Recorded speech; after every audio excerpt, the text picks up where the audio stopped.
नमस्कार मेरे प्यारे चैनल के व्यूअर्स और जय जगन्नाथ, जय श्री महाकाल, राम राम दोस्तों। मैं आप सभी के सामने भविष्यमल का पुराण का पिछले पार्ट में पिछले अध्याय में मैंने चौथा अध्याय कंप्लीट किया था, जो कि था कि कौन कौन से पाप कर्मों द्वारा कलयुग का पतन होगा। तो आज हम पांचवा अध्याय स्टार्ट करेंगे, जिसका हेडलाइन है धर्म संस्थापना के लिए भगवान विष्णु के 10 अवतार। तो आइए हम जैसे कि रेगुलर पढ़ने से पहले हम मंत्र पढ़ते हैं, जो किताब के फर्स्ट फ्रंट पे लिखा हुआ है। लेकिन उससे पहले मैं हाथ जोड़ के आप सबसे प्रार्थना करना चाहूँगा कि मेरा बहुत आप मुझे बहुत मोटिव कर रहे हैं, मुझे बहुत हौसला दे रहे हैं। मेरे चैनल को सब्सक्राइब भी किया है काफ़ी मेरे व्यूअर्स ने, मैं उनका बहुत बहुत शुक्रिया अदा करना चाहूँगा। और मुझे ऐसे ही आगे सब्सक्राइब करके और मेरे चैनल से जुड़े रहने के लिए मैं धन्यवाद करना चाहूँगा। और आगे मुझे ऐसे ही सब्सक्राइब करके मुझे प्रोत्साहित करें, और ताकि मैं और अपने आप को इम्प्रूवमेंट कर सकूँ, पढ़ने में भी, आप तक कुछ चीज़ें लाने में भी। तो आइए ज़्यादा टाइम न लेते हुए मैं इस किताब को, इस पुराण को पढ़ना स्टार्ट करता हूँ। तो उससे पहले हम मंत्र पढ़ते हैं। नीलांचल निवासाय नित्याय परमात्मने बलभद्र सुभद्राभ्याम जगन्नाथाय ते नमः। जय श्री जगन्नाथ। तो आइए हम स्टार्ट करते हैं।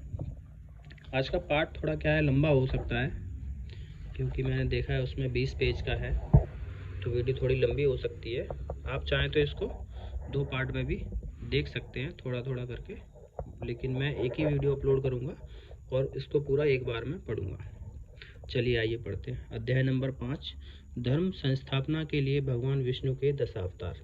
श्रीमद् भगवत गीता में भगवान विष्णु जी ने अर्जुन से कहा, ये श्लोक है, यदा यदा ही धर्मस्य ग्लानिर्भवति भारता अभ्युत्थानं धर्मस्य तदात्मानं सृजाम्यहं परित्राणाय साधूनां विनाशाय च दुष्कृतां धर्म संस्थापनार्थाय संभवामि युगे युगे। इस श्लोक में स्पष्ट रूप से कहा गया है कि जब जब धर्म की हानि होती है तब तब मैं आता हूँ। जब जब भगवान अधर्म बढ़ता है, जब जब अधर्म बढ़ता है तब तब मैं आता हूँ। सज्जनों की रक्षा के लिए मैं आता हूँ, दुष्टों का विनाश करने के लिए मैं आता हूँ, धर्म की संस्थापना के लिए मैं आता हूँ और युग युग में मानव रूप में जन्म लेता हूँ। गोस्वामी तुलसीदास जी ने अपने ग्रंथ रामचरितमानस में भी कहा है, जब जब होए धर्म की हानि, बढ़े असुर अधम अभिमानी, तब तब धरे प्रभु विविध शरीरा, हरे दयानिधि सज्जन पीरा। इस पंक्ति में गोस्वामी तुलसीदास जी ने कहा है कि जब जब धर्म की हानि होती है, असुर दुराचारी लोगों का अधर्म, अत्याचार, दुराचार बढ़ जाता है, तब तब कृपा निधान भगवान विष्णु विभिन्न शरीर यानी अवतार धारण करते हैं। असुरों का संहार कर वे साधु संत मनुष्यों एवं देवताओं का उद्धार करते हैं। इस तरह भगवान विष्णु ने विभिन्न युग में विभिन्न अवतार लिए हैं। सतयुग में भगवान नारायण ने 5 अवतार लिए थे। मत्स्य अवतार, कच्छप अवतार, कूर्म अवतार, बराह, शुकर अवतार, नरसिंह अवतार और वामन अवतार। वैसे ही त्रेता युग में भगवान नारायण ने 2 अवतार लिए थे, राम अवतार और परशुराम। भृगुपति अवतार।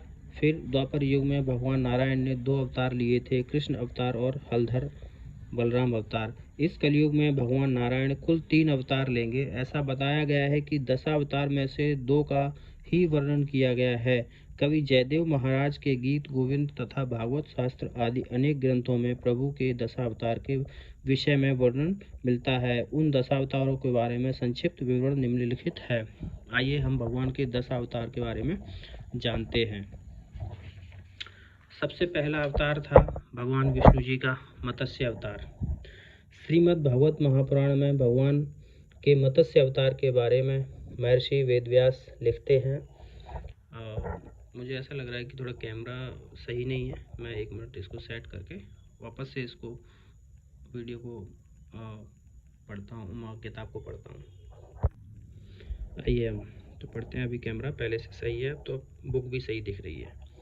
तो पहला अवतार श्री हरि जी का मत्स्य अवतार। श्रीमद् भागवत महापुराण में भगवान के मत्स्य अवतार के बारे में महर्षि वेदव्यास जी ने लिखते हैं, आसीदितीत कल्पान्ते ब्रह्मो नैमित्तिको लया समुद्रो पप्लुतास्त्रा लोका भुरादयो नृपा काले नाग निद्रस्य धातु शिष्य उर्वली सुखतो निःसृतान् वेदांत है ग्रीवोधन्ति केधंत्र हरत ज्ञात्वा तह दानन वेद्रंस्य है ग्रीवस्य चेष्टितं तधार शरी सफरी रूपम भगवान श्री हरि स्वर अतीत प्रलय लापाय उत्थिताय स वेदसे हत्वांसुर है ग्रीवा वेदान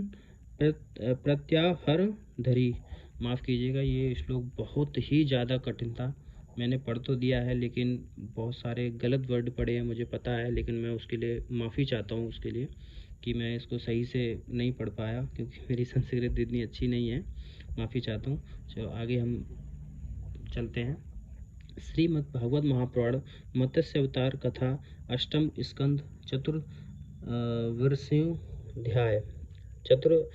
चतुर्विंशो अध्याय में लिखा है। श्री जयदेव जी मत्स्य अवतार के बारे में अपने गीत गोविंद में लिखते हैं, प्रलय पयोध जले धृतवानसी वेदम विहित विचित्रम खेदम केशव धृत मीन शरीरम जय जगदीश हरे। ये प्रभु जी का मत्स्य अवतार है, आप देख सकते हैं। मत्स्य अवतार ऑफ विष्णु भगवान श्री हरि विष्णु भगवान। उपरोक्त दोनों श्लोकों में यही उल्लेख मिलता है कि मत्स्य अवतार में प्रकट होकर प्रभु ने क्या क्या किया। भगवान विष्णु ने विनाशकारी प्रलय से मनु की नौका द्वारा मानव जाति की रक्षा की थी। उन्हीं के माध्यम से भगवान विष्णु ने अधर्म संस्थापना का कार्य किया। हयग्रीव नामक एक दानव ने वेदों को चुराया था और खुद को गहरे समुद्र के पानी में छिपा लिया था। भगवान विष्णु ने मत्स्य अवतार लिया, हयग्रीव को मारने के लिए उससे भयंकर युद्ध किया और वेदों का उद्धार कर उन्हें भगवान ब्रह्मा को लौटा दिया। भगवान विष्णु ने मत्स्य अवतार में सप्त ऋषियों का भी उद्धार किया था। आइए दूसरा अवतार भगवान का था कच्छप कूर्म अवतार। कूर्म अवतार। श्रीमद् भागवत महापुराण में महर्षि वेदव्यास जी ने कच्छप अवतार के बारे में लिखा है। इसमें भी बहुत कठिन श्लोक है, फिर भी मैं पढ़ने की कोशिश करता हूँ। माफ़ कर देना, पहले से ही मैं माफ़ी मांगता हूँ आप सबसे, क्योंकि गलत उच्चारण होना ही है, क्योंकि उसमें श्लोक बहुत कठिन है। ये पृष्ठे भ्राम्य दम मदनगिरी ग्रावाग्रकण्डव य नानिद्रालो कमठा कृते भर्गवता श्वासा नीला पान्तुवा यतन संस्कार कलानुव्रतन वशाद वेला निभि नायसा जया यात मंतन्द्रिता जलनिधेर्ना धाप विश्रामयंती। श्रीमद् भागवत महापुराण स्कंद नंबर, ये हिंदी में लिखा हुआ है, 12 अध्याय नंबर 16, और ये उनका अवतार है, आप देख लीजिए। तो चलिए आगे पढ़ते हैं। अर्थात कूर्म यानी कछुआ अवतार में कछुआ, जिसको हम कछुआ बोलते हैं, कछुआ अवतार में भगवान विष्णु ने स्वयं को दूध के समुद्र के तल पर रखा और समुद्र मंथन के लिए अपनी पीठ को मंद्रांचल पर्वत का आधार या धुरी बना दिया। जब देवताओं को राक्षसों के हाथों में अपने अधिकार को खोने का भय होने लगा, तब भगवान विष्णु ने उन्हें सागर मंथन करने का सुझाव दिया ताकि वे उस अमृत की प्राप्ति कर सकें जो उन्हें शक्तिशाली और अमर बना देगा। समुद्र मंथन में दैत्यों की सहायता प्राप्त करने के लिए देवी देवताओं ने दैत्यों के साथ समझौता किया और सभी वस्तुओं को प्राप्त करने के लिए उन्होंने मिलकर समुद्र मंथन किया। जयदेव जी ने अपने गति गोविंद के कच्छप अवतार के बारे में लिखा। क्षितिर्दिवि पुलतरे तव तिष्ठति पृष्ठे धरणि कीड़ चक्र गरेष्ठे केशव धृत कच्छप रूप जय जगदीश हरे। इसका अर्थ है कि जब पृथ्वी पर अंधेरा ही अंधेरा था तब उजाला लाने के लिए भगवान विष्णु ने कच्छप अवतार लिया और पृथ्वी को अपनी पीठ पर उठाकर सूर्य के कक्ष पर स्थापित किया। नंबर 3 है बराह अवतार। श्रीमद् भागवत महापुराण में महर्षि वेदव्यास जी ने बराह अवतार के बारे में लिखा है। तमाल नील सितंद दत्त कोंट्या क्षमामु क्षिपंता गजलील यांग प्रयाग बंधाजल यो धुनु वाके वृंचियो मुखिया उपस्थुरी शम। कवि जगदेव जी अपने गीत गोविंद में बराह अवतार के बारे में लिखते हैं। वसते दसन शिखरे धरणी तब लग्रा शिशिनि कलंक कलेव निमग्रा केशव धृत सूकर रूप जय जगदीश हरे। ये प्रभु श्री हरि जी का बराह अवतार है। ये आप देख लीजिए, इसमें एक चित्र भी दिया है। तो आइए हम आगे पढ़ते हैं। अर्थात इस श्लोक का मतलब है, हिरण्याक्ष नामक एक राक्षस पृथ्वी के समुद्र के नीचे घसीट ले गया। तब पृथ्वी की रक्षा करने के लिए भगवान विष्णु ने सुअर बराह का रूप धारण किया और हजारों वर्षों के युद्ध के बाद उन्होंने हिरण्याक्ष का वध करके पृथ्वी का उद्धार किया। नंबर 4 नरसिंह अवतार। श्रीमद् भागवत महापुराण में महर्षि वेदव्यास जी ने नरसिंह अवतार के बारे में कहा है। वाकई में वेदव्यास जी के श्लोक जो हैं वो बहुत ही कठिन है पढ़ने में। चलिए फिर भी मैं कोशिश करता हूँ और माफ़ कर देना प्लीज़, कोई गलती होगी हमसे। दिविस्प्र सत्यकाय मदीर्घपी वर्गी वोरु वच्छा स्थल मुलुंध मदमय चंद्रा सुगौरई चिरंता तद्व रूहे वृषे वराभुजा दिकंशता नखा युद्धम विश्वक स्फुरंता ग्रहणांतुर हरि ब्यारलो यथा धंदंदु खू कुलिशाश्चत्वचम द्वायर्वर आपात्याय ददाद लीलाय नखैर थाहि गरुड़ो महाविषम। भगवत महापुराण में स्कंद नंबर 7 अध्याय नंबर 8 श्लोक नंबर 29। कवि जयदेव जी भी अपने गीत गोविंद में नरसिंह अवतार के बारे में लिखते हैं। तब करव लवरे नखम द्वसंत शग्रम दलित हिरण्य कश्यपुतनु भृगम केशव धृत नर हरि रूप जय जगदीश हरे। ये श्री हरि विष्णु भगवान का नरसिंह अवतार है। इसमें चित्र दिया गया, आप देख सकते हैं। चलिए आगे पढ़ते हैं। इस श्लोक का मतलब क्या था उस श्लोक का।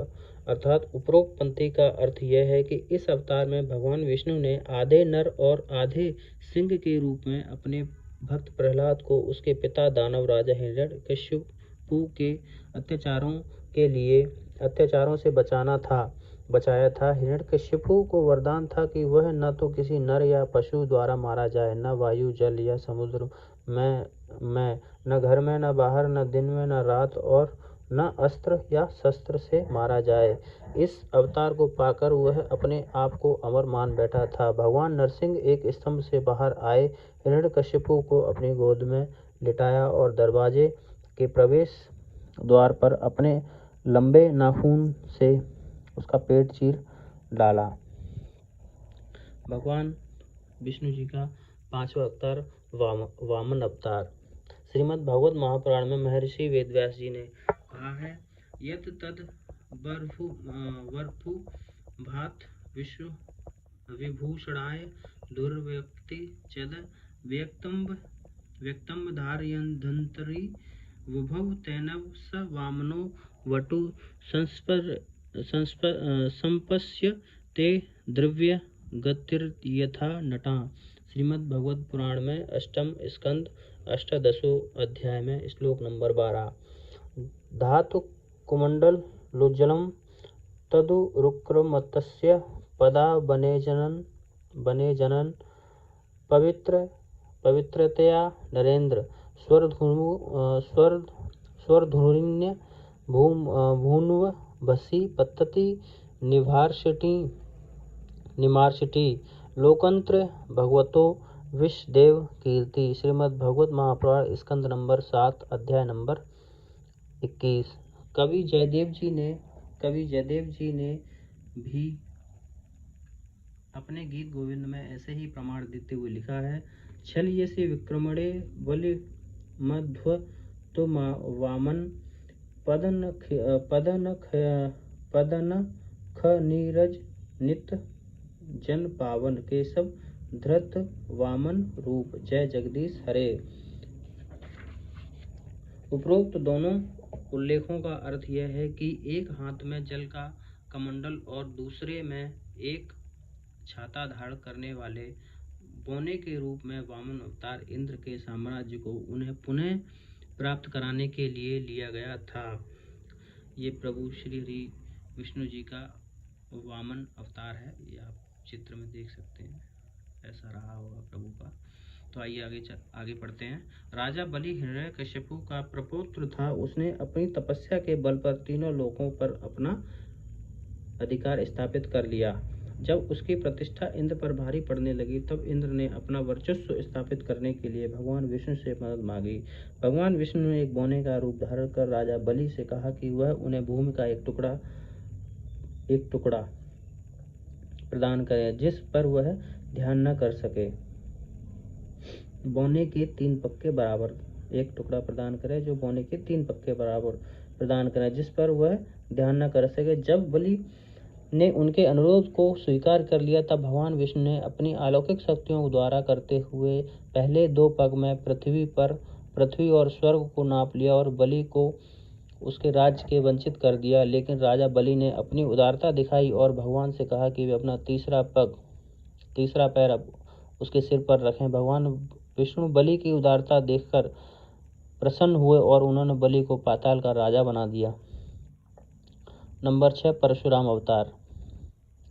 श्रीमद् भागवत महापुराण में महर्षि वेदव्यास जी ने कहा है, अवतारे षोड़ शमे पश्यन् ब्रह्म द्रुह नृपान त्रिसप्त कृत्व कृपि तोनि छत्रा मकरोन महीम आस्तिन्ध दधापि महेन्द्रा दयि न्यस्तद दंड प्रशांतंधि उपगीयमान चरित सिगंध वर्दम चारणै एवं भृगुषु विश्वात्मा भगवान हरिश्वर अवर्तीय परम भार वो धनम बहु शो नृपान। कवि जयदेव जी अपने ग्रंथ गीत गोविंद में लिखते हैं, क्षत्रिय रुधिरमये जगत पापम पयसी समित भवतापम। केशव धृत भृगु पतिरूप। जय जगदीश हरे।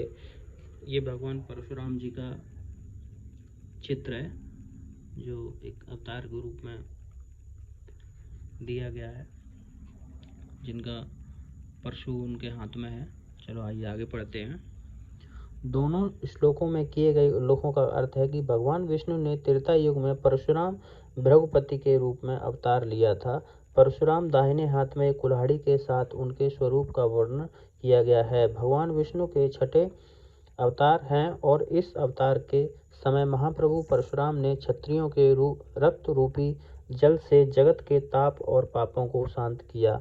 कहा जाता है कि उन्होंने अपने पिता के निधन पर क्रोधित होकर 21 बार क्षत्रियों का नाश कर पृथ्वी को क्षत्रिय विहीन कर डाला। आइए 7 नंबर राम श्री राम अवतार। श्रीमद् भगवत महापुराण में महर्षि वेदव्यास जी ने लिखा है, प्रजगुमुः प्रशम मरु तृणा दिश प्रसेहु उर्मिल नम्भो धनवत मी चकंपे न च मारुतो वबे स्थिर प्रभश्चाम्प्य भवता दिवाकर। इसी प्रकार आध्यात्म रामायण में राम अवतार के बारे में जो लिखा है वे पंक्तियां निम्नलिखित हैं। बहुत बड़ा श्लोक है। एवं स्तु देवशो विष्णु स्तिंत दश पुंगम पितामह पूर्वोस्तान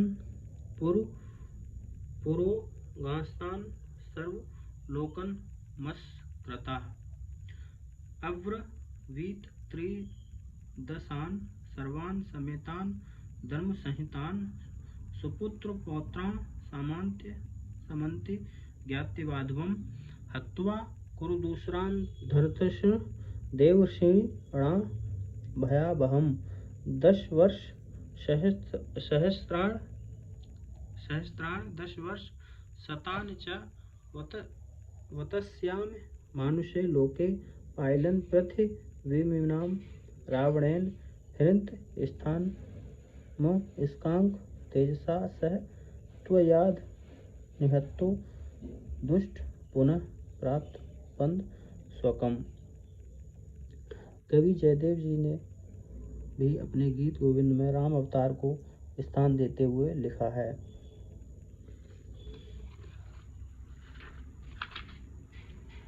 वितरसि दिच प्रणे दिक्पति कम नियम 10 मुख मौलि बलि रमणीयम केशव धृत रघुपति वेश। जय जगदीश हरे।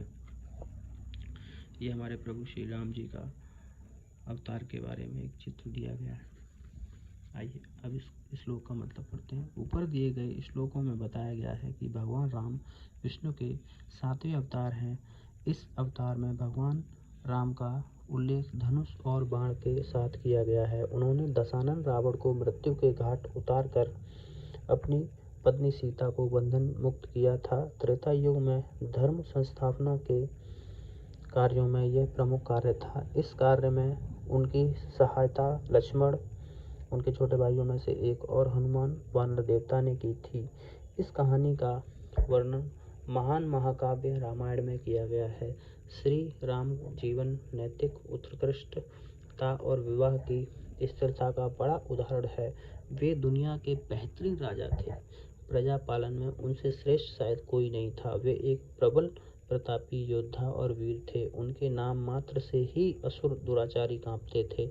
उनका आदर्श आचार ऐसा था कि धरती पर उनके राज्य को आदर्श राज्य माना जाता था। इसलिए आज तक हम आदर्श राज्य को राम राज्य कहते हैं। 8 नंबर बलराम हलधर अवतार। श्रीमद् भगवत महापुराण में महर्षि वेदव्यास ने बलराम अवतार के बारे में लिखा है। स आजुहाव यमुना जल क्रीड़ार्थमीश्वर निंज वाक्य मुनार्दित्य मवरत्या पंगा बलम अनागतम हलाग्रेण कुपितोषो विचकर्ष हा पापे त्वमाम वज्ञाय यत्रायास मयांधत हुता नेश्ये त्वा लंग लागे ग्रेण शतधा काम चिर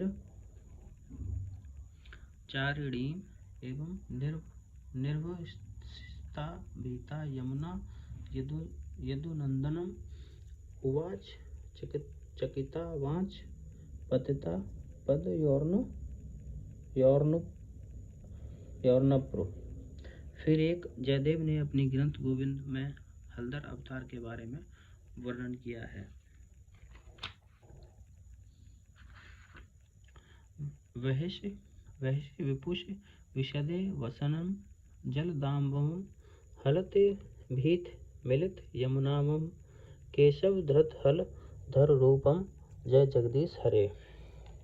ये भगवान बलराम जी के अवतार के बारे में है, हलधर अवतार। उपरोक्त पंक्तियों का भावार्थ यह है कि जब द्वापर युग में प्रभु बलराम जी अपने गोपालों के साथ यमुना के किनारे लीला कर रहे थे और जब वे सभी यमुना नदी में स्नान करने के लिए गए, तब यमुना ने अपने घमंड में उन्हें स्नान नहीं करने दिया। उस समय प्रभु बलराम ने अपने हल से मिट्टी को चीर कर यमुना नदी का दिशा बदल दी और उनका घमंड तोड़ दिया। नंबर 9, बुद्ध अवतार। श्रीमद् भगवत महापुराण में महर्षि वेदव्यास जी बुद्ध अवतार के बारे में लिखते हैं। तथा कलेम सप्रवृत्ते सम्मोहाय सुरदिच्छाम बुद्धो नामृत्राजन सुता कीकटेश भविष्यति। आगे कवि जयदेव जी ने अपने ग्रंथ गीत गोविंद में बुद्ध अवतार के बारे में लिखा है। निदसी यज्ञ विधे रह त्रुति जातम सदय हृदय दर्शितप सुघातम केशव धृत बुद्ध शरीरम जय जगदीश हरे। ये बुद्ध अवतार के बारे में चित्र दिया गया है, आप देख सकते हैं।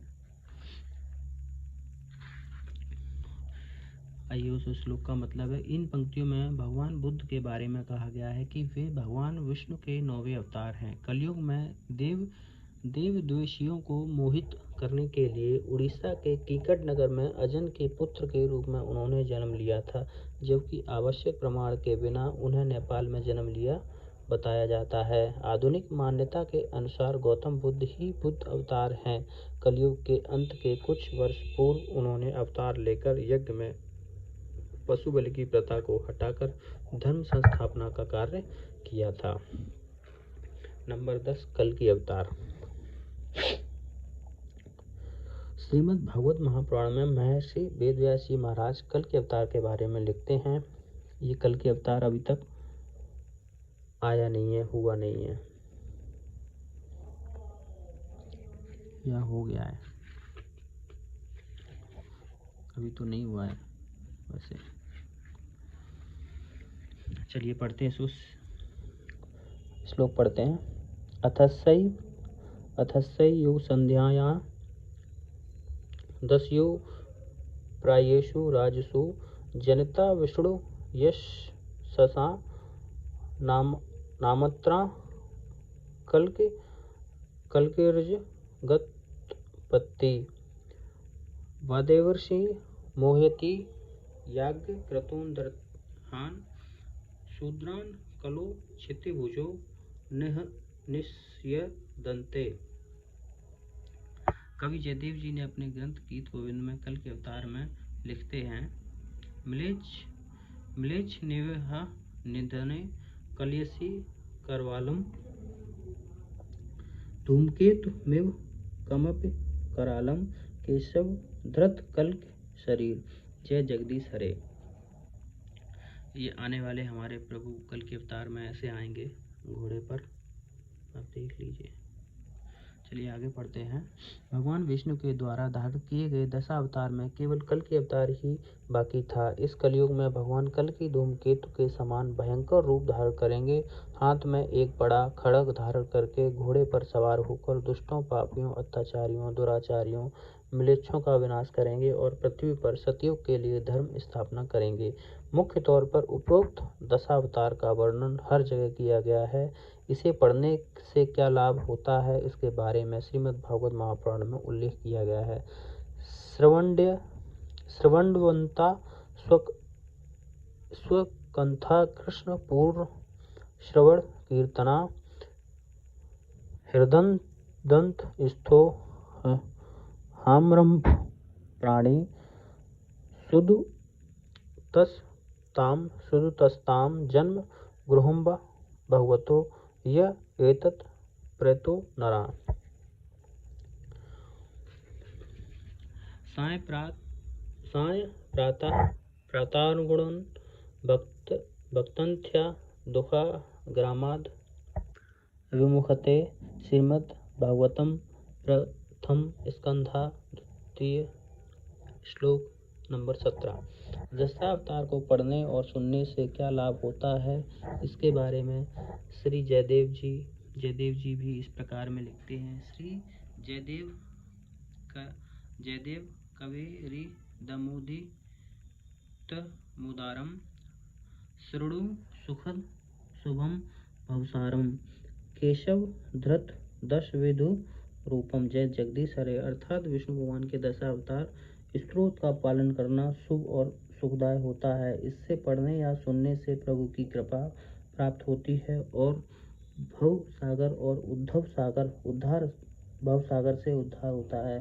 श्री जयदेव जी अपने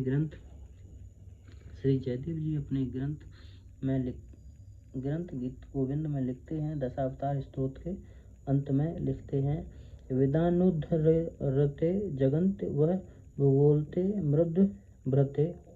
मृद्विव्रते दैत्यां दार्यते बलि छाल्यते छत्रछय कुर्वते पौलस्त्य जयते हलं कल्यते करुणमात्वन्ते म्लेच्छान्मूर्च्छते दशाकृत कृते कृष्णाय तुम्भ नमः। हे श्री कृष्ण अपने मत्स्य रूप धरकर प्रलय समुद्र से डूबे हुए वेदों का उद्धार किया। समुद्र मंथन के समय महाकुम्भ बन पृथ्वीमंडल को पीठ पर धारण किया। बराह के रूप में कारणार्व में डूबी पृथ्वी का उद्धार किया। नरसिंह के रूप में हिरण्यकशिपु को विदीर्ण किया। वामन के रूप में राजा बलि को छला। परशुराम के रूप में क्षत्रिय जाति का संहार किया। श्री राम के रूप में महाबली रावण पर विजय प्राप्त की। श्री बलराम के रूप में हल को शस्त्र रूप में धारण किया। भगवान बुद्ध के रूप में करुणा का विस्तार किया तथा कल्कि के रूप में आप म्लेच्छों को मूर्छित करेंगे। इस प्रकार दशावतार के रूप में प्रकट महाप्रभु श्री कृष्ण जी आपके चरणों की मैं वंदना करता हूँ। भविष्यमल का ग्रंथों के रचयिता महाप्रभु अच्युतानंद जी अपने ग्रंथ अष्टगुज्जरी में लिखते हैं, भाव विनोदिया ठाकुर भक्त वत्सल हरि भक्त नक पाई कलेवर दस मूर्ति धरी। अर्थात भगवान विष्णु भक्त वत्सल हैं, भगवान के भाव के भगवान हैं, भक्तों के भाव को समझते हैं। युग युग में भक्तों के कल्याण हेतु ही 10 अवतार धारण करते हैं। अध्याय नंबर 6 स्टार्ट हो गया है। अब अध्याय नंबर 5 खत्म हो गया है। तो कलयुग का अंत होने के लक्षण। कलयुग किन अंत होगा तो उसके लक्षण क्या होंगे इस अध्याय में बताया गया है। तो इस अध्याय को हम नेक्स्ट वीडियो में पढ़ेंगे, क्योंकि ये वीडियो पहले से ही 35 मिनट का होने जा रहा है, 34 मिनट का हो चुका है। आप सब ने अपना टाइम दिया, इसको सुना, मैं उसके लिए बहुत बहुत आभारी हूँ आप सबका। अगर आपको वीडियो पसंद आया हो तो सब्सक्राइब कीजिए, मेरा हौसला बढ़ाइए, लाइक कीजिए और इस अध्याय नंबर 5 में जो दशावतार के बारे में, भगवान के दशावतार के बारे में जो बताया गया है, मैं कोशिश करूँगा कि हर वीडियो में एक अवतार को मैं एक अलग से वीडियो बनाऊं, जो हर वीडियो में एक अवतार को मैं दर्शित करूं। वीडियो जैसे मत्स्य अवतार के बारे में लिखा हुआ है, तो मैं एक वीडियो में मत्स्य अवतार, दूसरे वीडियो में कच्छप कूर्म अवतार, ऐसे मैं हर वीडियो की अलग अलग, हर अवतार की अलग अलग वीडियो बनाऊंगा और मैं अपलोड करूंगा। आपको ये वीडियो लंबी देखने की कोई ज़रूरत नहीं है। अगर आप देखना चाहते हैं तो बहुत बहुत शुक्रिया। जय श्री राम, जय महाकाल, जय जगन्नाथ। बहुत बहुत धन्यवाद।